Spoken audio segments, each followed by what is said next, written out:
मैं इसको diplomatic victory नहीं मानता, क्योंकि हम जब डिप्लोमेटिक विक्ट्री का इस्तेमाल करते हैं तो उसका ये मतलब है कि हमारे कोई प्रतिद्वंद्वी थे जिनके खिलाफ हम कोई लड़ाई लड़ रहे थे।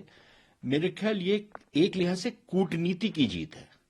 और कूटनीति की जीत मैं इसलिए कहता हूं कि भारत सरकार ने अपनी तमाम जो राजनीतिक और कूटनीतिक जो शक्तियां थी वो इस केस में वो उसको लेकर के आए, और जो कतर की जो सरकार थी उनके साथ एक बातचीत भी हुई पर्दे के पीछे चुपचाप।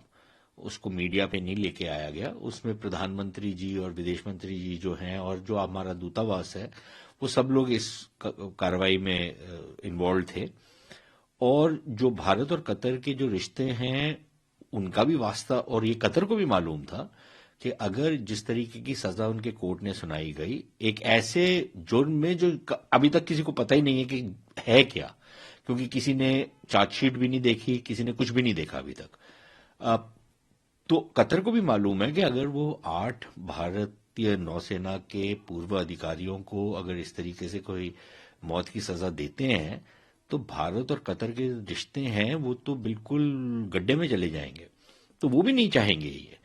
तो एक एक कूटनीति का इस्तेमाल हुआ। साथ ही साथ जहां पर भारत सरकार ने एक अच्छा काम किया वो ये था कि जो कतर की न्याय व्यवस्था है उसको भी ताक पे नहीं रखा।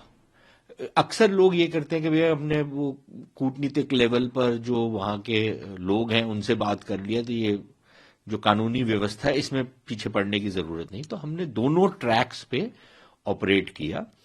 और अभी मेरे ख्याल एक लिहाज से आधी जंग ही हुई है। अभी तो ये है कि वो जो तलवार लटक रही थी इन लोगों के सर के ऊपर वो हट गई है, लेकिन अभी भी ये वहां पर जेल में है।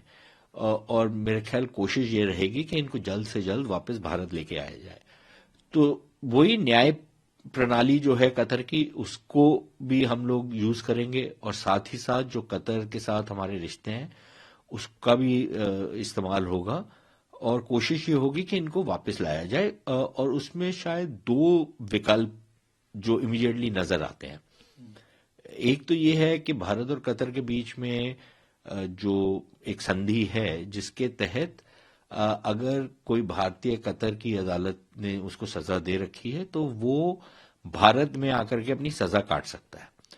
और अगर ऐसा होता है तो इनको हम भारत ले आएंगे, फिर वो भारत की जो न्याय प्रणाली है उसके तहत वो आएंगे तो उसमें केस चल सकता है और हो सकता है इनको रिलीफ मिल जाए, लेकिन फिर भी ये भारत तो आ ही जाएंगे। दूसरा विकल्प ये है कि जो कतर का राज परिवार है उसके पास ये एक पावर है कि वो इनको एक माफी दे दे, और अगर वो हो जाता है तब भी ये वापस आ जाएंगे। तो मेरे ख्याल अब अगला जो जो जो पड़ाव होगा वो ये होगा कि इसको कैसे इंश्योर किया जाए।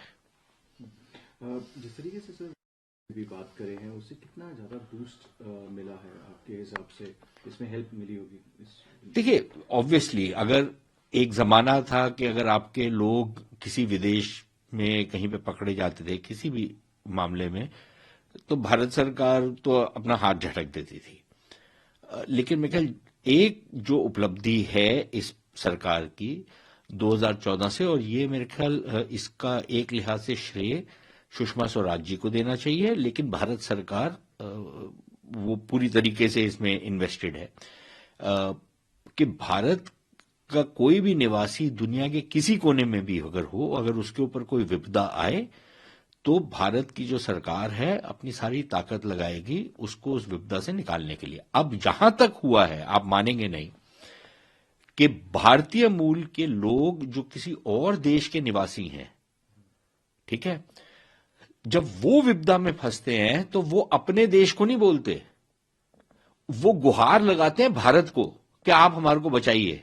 और ये इसके कई 3-4 उदाहरण है मेरे पास जहां पर वो अपने फ्रांस या ब्रिटेन या किसी और देश से नहीं वो आग्रह कर रहे कि भाई आप हमारे को इस विपदा से बचाइए, वो भारत में भारतीय और जबकि भारत का उनके प्रति कोई एक लिहाज से हमारी कोई जिम्मेदारी नहीं बनती उनको निकालने की, क्योंकि वो भारत के वो नहीं है, नागरिक नहीं है, वो नागरिक किसी और देश के हैं, तो उस देश की जिम्मेदारी बनती है। उसके बावजूद भारत की सरकार, क्योंकि वो भारतीय मूल के हैं, उनको रिलीफ देने के लिए वो तत्पर रहती है।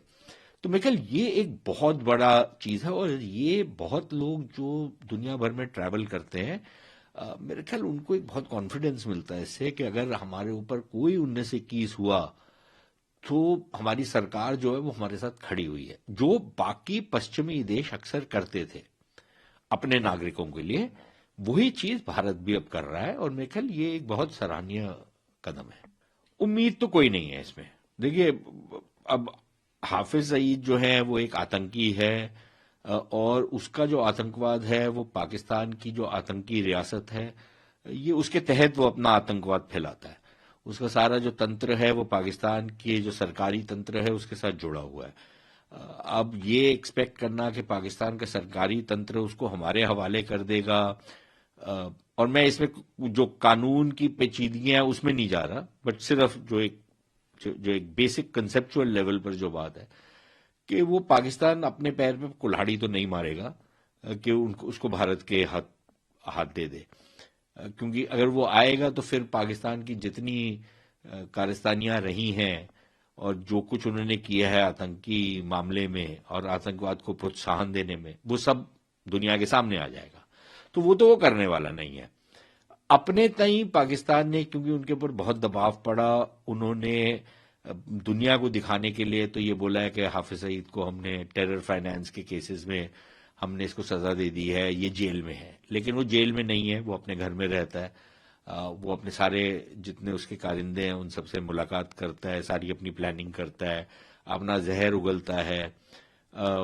उसके पास फोन की सुविधाएं, सारी सुविधाएं हैं उसके पास। तो वो तो मतलब कि हमको पता है कि पाकिस्तान में किस तरीके का हालात है।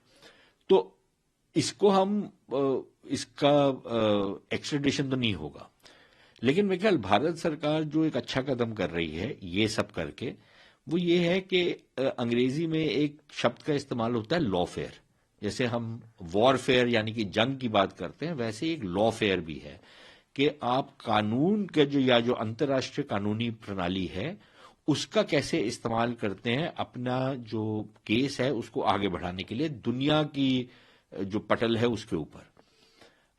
और इंटरनेशनल स्टेज पर ये बहुत जरूरी होता है कि कल को आपको कोई पूछे कि भाई अच्छा आप इतना बोलते हैं हाफिज सईद के बारे में, आपने तो आज तक कुछ उसके खिलाफ ये कदम ही नहीं उठाया, बेसिक चीजें नहीं की।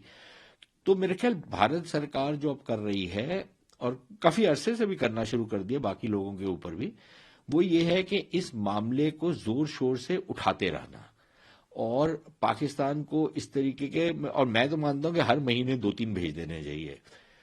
इनको भेजते रहना, उनको बुला बुला के बोलते रहना बहुत बोरिंग होगा, लेकिन करना चाहिए क्योंकि उससे एक चीज एस्टैब्लिश हो जाती है, एक कागज पेपर वर्क बन जाता है आपका।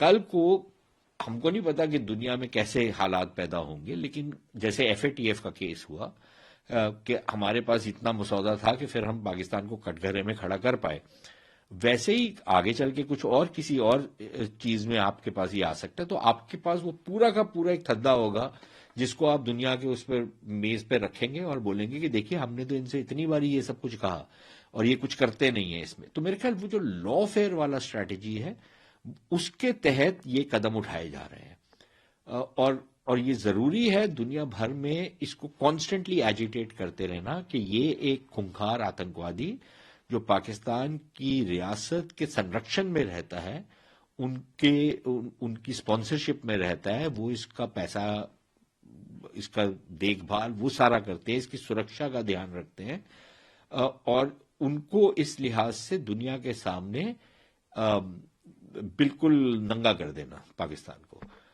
तो मेरे ख्याल ये स्ट्रैटेजी है, और इसमें मुझे तो नहीं लगता कि किसी को कोई आपत्ति होनी चाहिए। लेकिन आप ये चाहते हैं और अगर आप ये उम्मीद रखते हैं कि अगर हमने एक चिट्ठी दी और कल पाकिस्तान हाथ जोड़ते हुए इसको हमारे हाथ दे देंगे, वो नहीं होने वाला।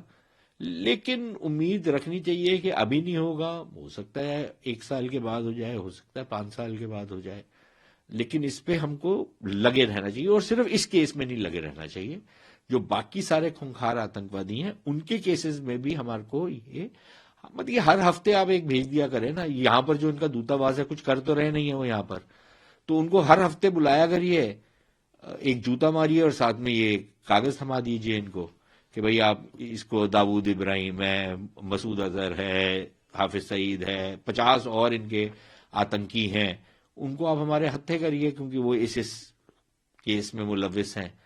हर और इतने करिए कि हर हफ्ते 1 साल के बाद दोबारा रिपीट कर दीजिए उसको, तो करते रहना चाहिए इनके साथ।